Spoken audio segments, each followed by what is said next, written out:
பாரத பிரதமர் நரேந்திர மோடிஜி அவர்களும் ரஷ்ய அதிபர் புட்டின் அவர்களும் இணைந்து அமர்ந்திருக்கும் காட்சி.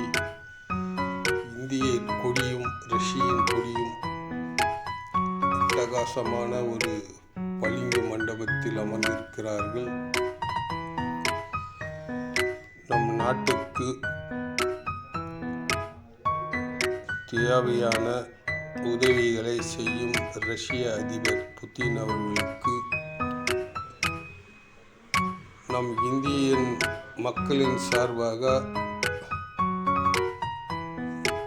அவருக்கு நன்றியை தெரிவித்துக் கொள்கிறோம்.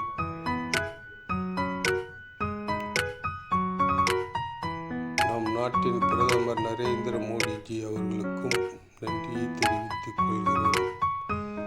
நன்றி, வணக்கம் மக்களே, வணக்கம்.